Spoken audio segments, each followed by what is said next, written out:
የአውሮፓ ህብረት በትግራይ አዲስ በተቀሰቀሰው ውጥረትና አስገዳጅ ወታደራዊ ምልመላ ሳቢያ ለህወሓት ጥብቅ ማስጠንቀቂያ ሰጠ። አውሮፓ በከፍተኛ ሙቀት እየተጠበሰች ነው። በአንድ ሳምንት ውስጥ ብቻ ከ1300 በላይ ሰዎች መሞታቸው ተረጋገጠ። በደቡብ አፍሪካ የስደተኞች ስጋት አይሏል። ሰኔ 30 ሊደረግ የታቀደው አገር አቀፍ ሰልፍ በሺዎች የሚቆጠሩ አፍሪካውያንን ከሀገሪቱ እያሰደደ ነው። ቀስቃሿ ዋሽንግተንና ኩፍኛ ተወርዋሪዋ ቴህራን የዓለምን የነዳጅ የደም ስር የዘጋውን የሆርሙዝ እሳት ለማጥፋት እጅ ለእጅ ተያይዙ። ሙስናንና ብልሹ አሰራርን ለመሸሸግ የሚሞክሩ የመንግስት ኃላፊዎች እስከ 5 ዓመት ሊታሰሩ ነው። በሆሳዕና የደም በደም ፍልሚያ የሁለት ህጻናት መርዶውን ያስከተለው የእብድ ውሻ ፍርሃትና የተከተቡ የቤት ውሾች ጭምር ግድያ ዝርዝር ጉዳይ ይዘናል። ሰላም ጤና ይስጥልኝ የተከበራችሁ የመረጃ ሊንክ ቤተሰቦች በእያላችሁበት ሰላም ጤና ይድረሳችሁ። ቪዲዮውን ላይክ እና ሼር በማድረግ የደውል ምልክቷን በመጫን ቤተሰብ ይሁኑ። የመንግስት መስሪያ ቤቶችን ሚስጥራዊነትና የተዛባ አሰራር ሙሉ በሙሉ ለመቀየር ያለመው የህዝብ ተወካዮች ምክር ቤት አዲስ የነጻ መረጃ ረቂቅ አዋጅን በይፋ አጽድቋል። የታሪካዊ አዋጅ መረጃን ሆን ብለው የሚደብቁ የሚያጠፉ ወይም ተደራሽ እንዳይሆን የሚያደርጉ የመንግስት የግል ተቋማት ኃላፊዎችን በወንጀል የሚጠይቅ ጠንካራ ድንጋጌን ይዟል። የአዋጁ ዋነኛ ግብ በተቋማት ውስጥ የሚፈጸሙ የሙስና ወንጀሎችን፣ ህገወጥ አሰራሮችና የስራ ብቃት ማነስን ለመሸሸግ የሚደረጉ ሴራዎችን ለማክሸፍ ነው። የመንግስት መረጃ የህዝብ ሀብት መሆኑን በማረጋገጥ ኃላፊዎች መረጃን እንደ መከላከያ ጋሻ እንዳይጠቀሙበት ያደርጋል። አዋጁ ተፈጻሚነት እንዲኖረው ጠንካራ የቅጣት እርምጃ ተቀምጧል። ማንኛውም የመረጃ ጽህፈት ቤት ኃላፊ ወይም መረጃን እንዳይሰጥ ትዕዛዝ ያስተላለፈ አካል ጥፋተኝነቱን በፍርድ ቤት ከተረጋገጠ እስከ 5 ዓመት በሚደርስ ጽኑ እስራት ይቀጣል። ይህ ህግ የመንግስት መስሪያ ቤቶችን ብቻ ሳይሆን የግል ድርጅቶችንም ጭምር የሚያካትት ነው። ከህዝብ ጥቅምና ሀብት ጋር ቀጥተኛ ግንኙነት ያላቸው የግል ተቋማትም መረጃን የማጋራትና ግልጽ የመሆን ግዴታ አለባቸው። እስካሁን በነበሩ አሰራሮች መረጃን ባለመስጠት ወይም በማዘግየት የሚፈጠሩ የአሰራር ክፍተቶች በዲሲፕሊን ወይም በቀላል አስተዳደራዊ እርምጃ ብቻ ይታለፉ ነበር። አዲሱ አዋጅ ግን ጉዳዩን በቀጥታ ወደ ወንጀልና ወደ እስራት ከፍ ማድረጉ በኃላፊዎች ላይ እውነተኛ ፍርሃትና ተጠያቂነትን በመፍጠር ረገድ ትልቅ ለውጥ ያመጣል ተብሎ ይጠበቃል። በሆሳዕና ከተማ በአንድ የመኖሪያ ቤት ውስጥ ይኖሩ የነበሩ የ6ኛና 8ኛ ክፍል ተፈታኝ የሆኑ ሁለት ህጻናት ተማሪዎች በእብድ ውሻ በሽታ ራቢስ ህይወታቸው ማለፉን ተከትሎ በከተማው ከፍተኛ ድንጋጤና ሀዘን ሰፍኗል። የአሰቃቂ መርዶን ተከትሎም ቁጣና ፍርሃት የወለደው የነዋሪዎቹ የእድር አባላት ጥምረት በከተማዋ ሰፊ የውሻ ግድያ ዘመቻ የጀመሩ ሲሆን ድርጊቱ ግን ወደ ጭካኔ የተሞላበት የቤት እንስሳት እርድ ተቀይሯል። የሆሳዕና ከተማ አስተዳደር ግብርናና ጽሕፈት ቤት ኃላፊ ይፋ ባደረገው መረጃ መሰረት በከተማዋ ውስጥ ከ10500 በላይ ውሾች ይገኛሉ። ይሁን እንጂ የችግሩ መነሻና ስጋቱ ያለው በሚከተለው ልዩነት ላይ ሲሆን ከነዚህ ውሾች ውስጥ 7500 የሚሆኑ ባለቤት ያላቸው ሲሆኑ 7200 ያሉ ደግሞ ሙሉ በሙሉ የራቢስ መከላከያ ክትባት የወሰዱና ምንም አይነት አደጋ የማይደቅኑ ናቸው። ቀሪዎቹ ወደ 3000 የሚጠጉት ውሾች ግን ባለቤት የሌላቸው በየጎዳናውና አደባባዩ የሚንከራተቱ በመሆናቸው ለበሽታው መፈልፈያ ለህዝቡ ስጋት ዋነኛ መንስኤ ሆነዋል። በልጆቹ ሞት ምክንያት የተፈጠረው ድንጋጤና ቁጣ መስመር በመሳቱ ነዋሪዎቹ በሽታውን ከሚያስተላልፉት አውሬዎች አልፈው ጤነኛና የተከተቡ የቤት ውሾችን ጭምር በገመድ በማነቅና በተለያዩ መሳሪያዎች በጭካኔ እየገደሉ መሆኑ ተረጋግጧል። የከተማው ግብርናና ጽሕፈት ቤት ኃላፊ አቶ ተመስገን ለፋሞ እንደገለጹት የአይነቱ በስሜት የሚነዳ የጅምላ ጭፍጨፋ እንስሳትን ጤናና ደህንነት ለመጠበቅ በቅርቡ የወጣውን አዋጅ ቁጥር 1376/2017 የሚጻረር ወንጀል ነው። ድርጊቱ በህግ የሚያስጠይቅ በመሆኑ በአሁኑ ወቅት ከጸጥታ አካላት ጋር በመተባበር ህገወጥ ድርጊቱን የማስቆምና ጥፋተኞችን የመለየት ስራ በሰፊው እየተሰራ ይገኛል። የህፃናቱ ሞት እጅግ ልብ የሚሰብርና አስቸኳይ ክትትል የሚያስፈልገው ቢሆንም ፍርሃትን መሰረት ያደረገ የጅምላ ጭፍጨፋ ግን መፍትሄ ሊሆን አይችልም። ይልቁንም ህጋዊ አካላትን በመደገፍ ባለቤት የሌላቸውን ውሾች በዘላቂነት ማስወገድና እንስሳትን ያለአግባብ ከመግደል መቆጠብ እንደሚገባ ባለስልጣናቱ አሳስበዋል። በአሜሪካና በኢራን መካከል ላለፉት ጥቂት ቀናት ተቀጣጥሎ የነበረው ከፍተኛ ወታደራዊ ግጭትና የተኩስ ልውውጥ ሙሉ በሙሉ ወደ ለየለት ቀውስ ከመቀየሩ በፊት ሁለቱ ሀገራት ግጭቱን ለማብረድ መስማማታቸው ተዘግቧል። የዋሽንግተን ባለስልጣናትን ጠቅሶ የአሜሪካ መገናኛ ብዙሃን እንደዘገቡት ከሆነ ሁለቱም ሀያላን ሀገራት በይፋ የተኩስ አቁም ለማድረግና የተኩስ ልውውጥን ለማቆም ሙሉ ስምምነት ላይ ደርሰዋል። ባለፉት ቀናት ሁለቱ ሀገራት ስትራቴጂካዊ በሆነው የሆርሙዝ ወሽመጥ ላይ በዙሪያ ባሉ አካባቢዎች የጦርነት ቀጠና ፈጥረው የነበረ ሲሆን እርስ በርስ የተኩስ ልውውጥ ሲያደርጉ ቆይተዋል። ይህንንም ተከትሎ አሜሪካና ኢራን የተኩስ አቁም ስምምነቱን መጣስ በማስመልከት አንደኛው ሌላኛው ሲወቅስና ሲከሱ እንደነበረ ይታወሳል። ይሁን እንጂ በአሁኑ ወቅት የተደረሰው አዲስ ስምምነትን ተከትሎ ሲቢኤስ ያነጋገራቸው ባለስልጣናት እንደገለጹት በአሁኑ ወቅት የንግድም ሆነ ሌሎች መርከቦች በሆርሙዝ ወሽመጥ በኩል በነጻነት ማለፍ እንዲችሉ ተፈቅዶላቸዋል ሲሉ ተናግረዋል። ኢራን በገባችው ስምምነት መሰረት በሚቀጥሉ 60 ቀናት ውስጥ በሆርሙዝ ወሽመጥ የሚያልፉ የንግድ መርከቦች ምንም አይነት ክፍያ ሳይጠይቁና ሳይንገላቱ በነጻነት እንዲያልፉ ለመፍቀድ ተስማምታለች። ሁለቱም ሀገራት የፈረሙት ይፋዊ የመግባቢያ ሰነድ በሁለቱ ግንባሮች ወታደራዊ ግጭት እንዲቆም በግልጽ ያዛል። አገሪቱ የተፈጠረውን ቀውስና ጦርነት ሙሉ በሙሉ ለመግታት የሚያደርጉትን የዲፕሎማሲያዊ ውይይት ወደፊትም እንደሚቀጥሉበት አስታውቀዋል። ምንም እንኳን የመግባቢያ ሰነዱ ቢፈረምም ባለፉት ቀናት በሁለቱ ሀገራት መካከል የተደረገው የተኩስ ልውውጥ የተደረሰውን ስምምነት አሁንም ድረስ አደጋ ውስጥ የከተተ መሆኑን አልተሸሸገም። በተጨማሪ ኢራን ጥቃትን ለማቆም መስማማቷን በሚገልጽ በዚህ ዘገባ ላይ እስካሁን ድረስ ምንም አይነት ይፋዊ አስተያየትም ወይም ምላሽ አልሰጠችበትም። መላው የአውሮፓ አህጉር ክፉኛ እያመሰ ያለው ታይቶ የማይታወቀው የሙቀት ማዕበል በአንድ ሳምንት ጊዜ ብቻ ከ1300 በላይ ሰዎችን ህይወት መቅጠፉን የዓለም ጤና ድርጅት አስታውቋል።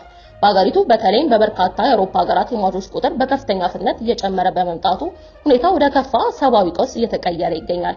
በታሪካዊ የአየር ሁኔታ ትንበያ መሰረት በአሁኑ ወቅት በአውሮፓ ህብረትና አካባቢው የሚኖሩ ቢያንስ 190 ሚሊዮን ህዝብ ከ35 ዲግሪ ሴልሺየስ እና ከዚያ በላይ ለሆነ እጅግ አስከፊ ሙቀት ተጋልጠዋል። የሙቀት ማዕበሉ በተለይ በአራቱ የአውሮፓ ሀገራት ጀርመን፣ ቼክ ሪፐብሊክ፣ ሃንጋሪ፣ ፖላንድ ላይ ክፉኛ አይሏል። ከቱርክ ውጪ ባለው አጠቃላይ የአውሮፓ ክፍል ደግሞ ወደ 381 ሚሊዮን የሚጠጋ ህዝብ ከ30 ዲግሪ ሴልሺየስ በላይ በሆነ ከፍተኛ ሙቀት ውስጥ ለመኖርና ለመቆየት ተገዷል። በፈረንሳይ ብቻ ካለፈው ረቡዕ ወዲህ ባሉት ጥቂት ቀናት ውስጥ አስከፊው ሙቀት ባስከተለው የጤና መታወክ ምክንያት ኮትሮ በተለየ ሁኔታ ወደ 1000 የሚጠጉ ተጨማሪ ሰዎች መሞታቸውን የሀገሪቱ የጤና ባለስልጣን በይፋ አረጋግጧል። የዓለም ጤና ድርጅት ዋና ዳይሬክተር ዶክተር ቴድሮስ አዳኖ ሰኔ 14 ቀን 2018 ዓ.ም የተመዘገበውን መረጃ ጠቅሰው እንደገለጹት አውሮፓ በአሁኑ ሰዓት ከዚህ ቀደም አይታ የማታውቀውን የሙቀት መለወጥ ውስጥ ትገኛለች። ዳይሬክተሩ ያነሷቸው ዋነኛ ነጥቦች ሰዎች በቤታቸው ውስጥ እየቀጠፈ ያለውን አስከፊ ሙቀት ድምጽ አልባ ገዳይ ሲሉ ጠርተውታል። አውሮፓ በዓለም ላይ ካሉ ሀገራት ሁሉ ይልቅ ከአማካኙ የሙቀት መጠን ከጥፍ በላይ በሆነ በከፍተኛ ፍጥነት እየሞቀች ያለች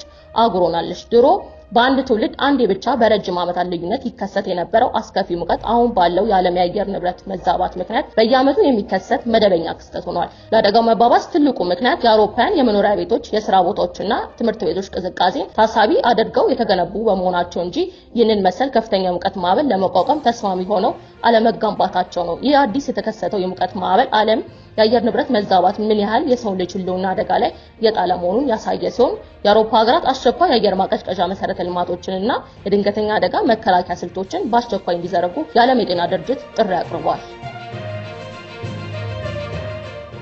በደቡብ አፍሪካ የተቀሰቀሰው መጠነ ሰፊ የውጭ ዜጎች ጥላቻ እና ተያያዥ ጥቃቶች ተከትሎ በሺዎች የሚቆጠሩ የአፍሪካ ሀገራት ስደተኞች ህይወታቸውን ለማዳን ሲሉ አገሪቱን ለቀው በመውጣት ላይ ይገኛሉ። በተለይ የጸረ ስደተኞች አቋም ያላቸው የአገሬው ቡድኖች መጪውን ሰኔ 30 ቀን አገር አቀፍ መጠነ ሰፊ ተቃውሞ ለማድረግ ማቀዳቸውን በአገሪቱ የሚኖሩ የውጭ ዜጎችን ውጥረትና ስጋት ይበልጥ አባብሶታል። በዚህ ምክንያት በርካታ ስደተኞች ከታቀደው ሰልፍ ቀደም ብሎ ከሀገሪቱ በፍጥነት ለመውጣት በመሯሯጥ ላይ ናቸው። የሁኔታው አሳሳቢነት ያሳሰባቸው የተለያዩ የአፍሪካ ሀገራት መንግስታት በደቡብ አፍሪካ የሚገኙ ዜጎቻቸውን በሰላም ወደ ሀገራቸው ለመመለስ አስቸኳይ የነፍስ አድንና የትራንስፖርት እርምጃዎችን መውሰድ ጀምረዋል። ዜጎቻቸውን ለመታደግ በስፋት የተንቀሳቀሱ ካሉ ሀገራት መካከል ማላዊ፣ ዚምባብዌ፣ ናይጄሪያና ኡጋንዳና ሞዛምቢክ ይገኙበታል። እንደ ዓለም አቀፍ የዜና ወኪል አልጀዚራ ዘገባ ከሆነ በደርባንና በሌሎች ዋና ዋና የደቡብ አፍሪካ ከተሞች በሚገኙ የእርዳታና የስደተኞች ጊዜያዊ መጠለያ ማዕከላት ውስጥ ዜጎቻቸውን ወደ የሀገራቸው ለመመለስ የሚመጡ አውቶቡሶችን ለመጠበቅ ረጅም ሰልፎች ተፈጥረዋል። ስደተኞቹ በከፍተኛ ስጋትና ፍርሃት ውስጥ ሆነው አገሪቱን ለመልቀቅ ሰዓታትን እየቆጠሩ ይገኛሉ። ያለፉት ሳምንታት ባህላዊ የጦር መሳሪያዎችን የታጠቁ የደቡብ አፍሪካውያን ቡድኖች በጎዳናዎች ላይ በመዛወር ህጋዊ የነዋሪነት ፍቃድ የሌላቸው ስደተኞች በሙሉ እስከ ሰኔ 30 ድረስ አገሪቱን ለቀው እንዲወጡ በማስገደድና በማስፈራራት ላይ ናቸው። እነዚህ ቡድኖች በአገሪቱ በአሁኑ ወቅት እየተስፋፋ ለገጠመው ከፍተኛ ለስራ አጥነት ችግርና ለወንጀል መጠን መጨመር ዋነኛ ተጠያቂዎች የውጭ ሀገር ዜጎች ናቸው የሚል ክስ ያቀርባሉ። ይህንን ጥላቻ ተገን በማድረግ ባለፈው ግንቦት ወር ብቻ በተፈጸሙ የተቀናጁ ጥቃቶች የአምስት የሞዛምቢክ ዜጎች ህይወት መጥፋቱ ይታወሳል። አሁንም ቢሆን በጎዳናዎችና በውጪ ዜጎች የንግድ መደብሮች ላይ የሚፈጸሙ አካላዊ ጥቃቶች፣ ዘረፋዎችና ማስፈራራቶች ሳይገቱ ቀጥለዋል። የደቡብ አፍሪካው ፕሬዝዳንት ሲሪል ራማፎሳ ከዚህ ቀደም በጉዳዩ ላይ በሰጡት መግለጫ መንግስታቸው አገሪቱን ለማረጋጋትና የሰላማዊ ሰዎችን ደህንነት ለመጠበቅ አስፈላጊውን እርምጃ ሁሉ እንደሚወስድ አስታውቋል። ፕሬዝዳንቱ ሲናገሩ በማንኛውም አካል አገሪቱን ለማተራመስ የሚደረግ ሙከራ በፍጹም አንታገስም፣ ሰልፍ በማድረግም ይሁን በሌላ መንገድ ሁከት የሚፈጥሩ አካላት የጸጥታ ኃይሎችንም ለመከላከል ለመቅጣት ሙሉ ዝግጁ ነን ሲሉ ተናግረዋል። የተዘረጉትን የህግ የበላይነት ማስከበሪያ እርምጃዎች የሚጥሱ አካላት በሙሉ የህግ ጥብቅ ቅጣት ያገኛሉ ሲሉ ከባድ ማስጠንቀቂያ አስተላልፈዋል። መንግስት የሰኔ 30ውን መጠነ ሰፊ የጸረ ስደተኞች ተቃውሞ ሰልፍ ተከትሎ ሊነሳ የሚችለው ማንኛውንም አይነት ሁከትና ደም ማፍሰስ ለመግታት ተጨማሪ የፖሊስ እንዲሁም የወታደራዊ ኃይል በተለያዩ ስልታዊና ስጋት ባለባቸው ቦታዎች ላይ በስፋት ማሰማራቱን አስታውቋል።